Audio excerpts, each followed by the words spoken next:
And for, because there are several strains of it, some of them that don't really cause symptoms. So you were fucked up on twice. I was fucked up on twice. Damn Yeah. it. But Yeah, I was going to say that there is a vaccine. It's a multi-series. It's available for anyone under the age of 26.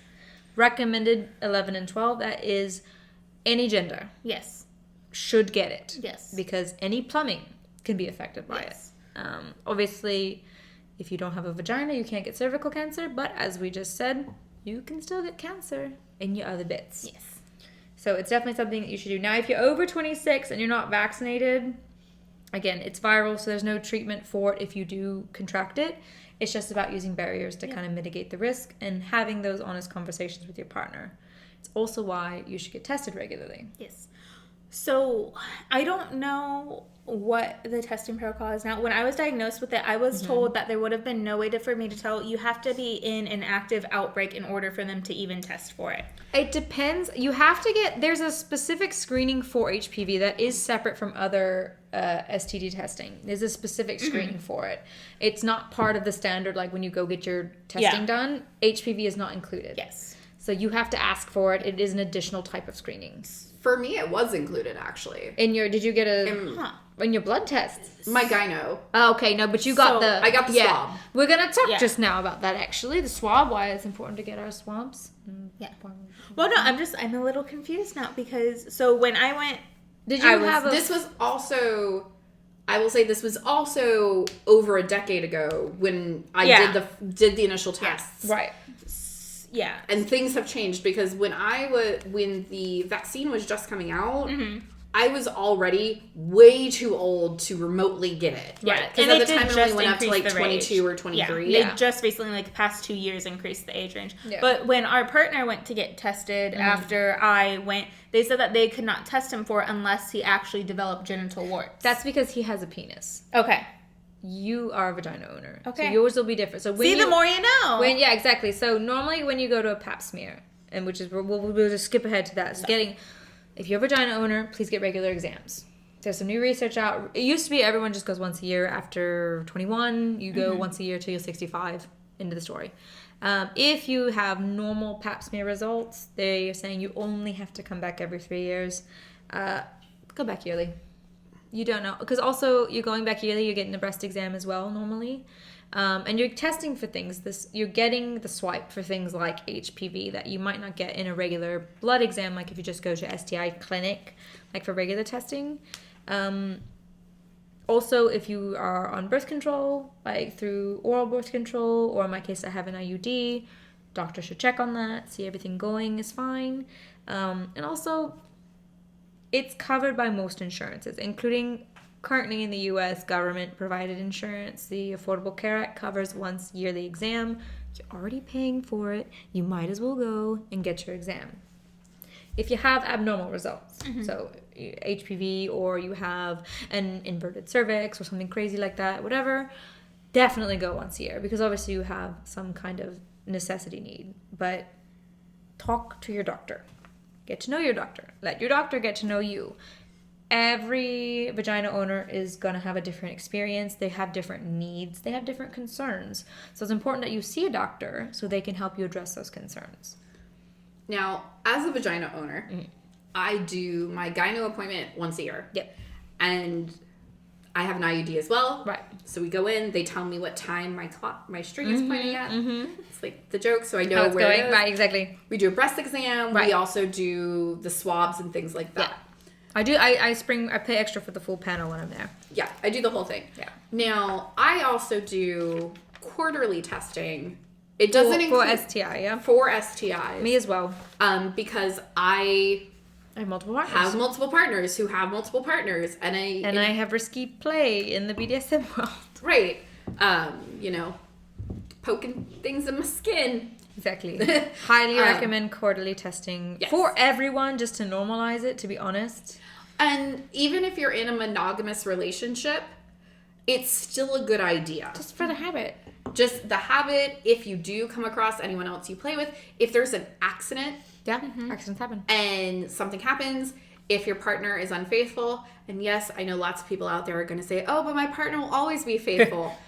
How do you think I contracted mine? I was in a monogamous relationship at the time. Right. Yeah. So, do yourself a favor. Do it. Get tested. You know, you can go to free clinics. You can go to places like Planned Parenthood that are on a sliding scale. If you have insurance, I know I get my scripts for it all from my primary care physician. Yeah, you can do that too. My primary actually is the one that sends out the scripts for me to do my blood work. And I do chlamydia, gonorrhea, herpes, syphilis, HIV, and Hep. Yeah.